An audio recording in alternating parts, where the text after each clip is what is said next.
सितंबर 2024 की एक डरावनी रात।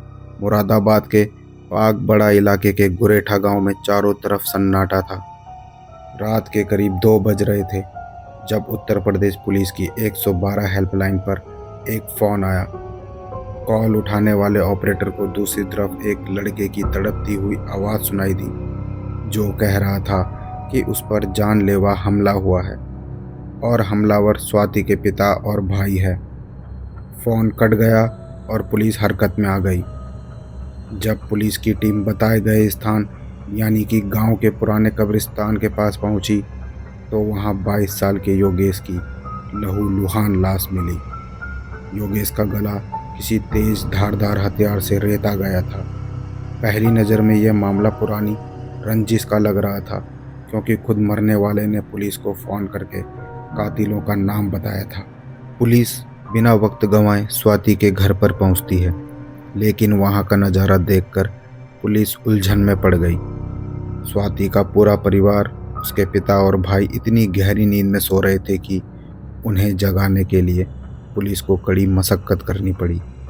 वो नशे की हालत में लग रहे थे और उन्हें इस बात का जरा भी इल्म नहीं था कि उनके पड़ोस में रहने वाले योगेश का कत्ल हो गया है।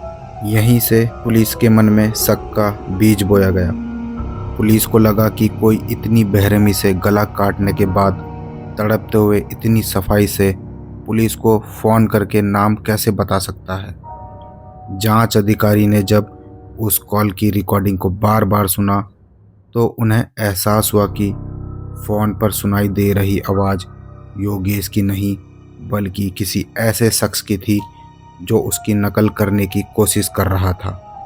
जांच का रुख मुड़ा और पुलिस ने गांव की उस युवती स्वाति का मोबाइल रिकॉर्ड खंगाला। यहीं से एक ऐसी प्रेम कहानी और साजिश का पर्दाफाश हुआ जिसने सबके होश उड़ा दिए। पता चला कि स्वाति का गांव के ही रहने वाले योगेश से कोई लेना देना ही नहीं था, बल्कि उसका प्रेम संबंध बदायूं के एक सैलून चलाने वाले युवक मनोज से था। स्वाति के घर वाले इस रिश्ते के खिलाफ थे और मनोज को जान से मारने की धमकी दे चुके थे। स्वाति और मनोज ने मिलकर एक ऐसी साजिश रची जो उन्हें क्राइम पेट्रोल जैसी टीवी शोज से सीखी थी।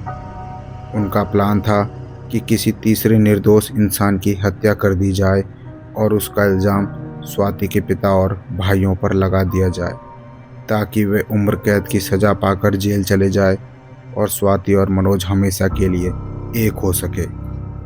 इस खौफनाक साजिश को अंजाम देने के लिए उन्होंने योगेश को एक बलि का बकरा बनाया। योगेश एक सीधा साधा पेंटर था जिसका कसूर सिर्फ इतना था कि वो उस गांव का रहने वाला था और मनोज का उस पर भरोसा जीतना आसान था। कत्ल वाली रात स्वाति ने अपनी वफादारी की सारी हदें पार करते हुए अपने पूरे परिवार के खाने में नींद की भारी गोलियां मिला दी। जब पूरा परिवार बेहोश हो गया तो उसने मनोज को सिग्नल दे दिया। मनोज अपने एक साथी के साथ मुरादाबाद पहुंचा और योगेश को शराब पीने के बहाने कब्रिस्तान के पास बुलाया।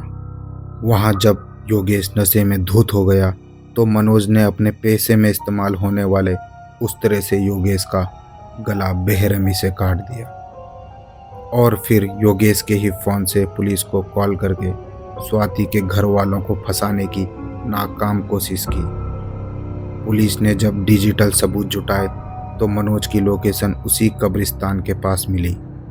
पुलिस ने घेराबंदी की और एक मुठभेड़ के बाद मनोज को गिरफ्तार कर लिया, जिसमें उसके पैर में गोली लगी। गिरफ्तारी के बाद मनोज ने टूटकर सारा सच उगल दिया और स्वाति की भूमिका का भी खुलासा कर दिया।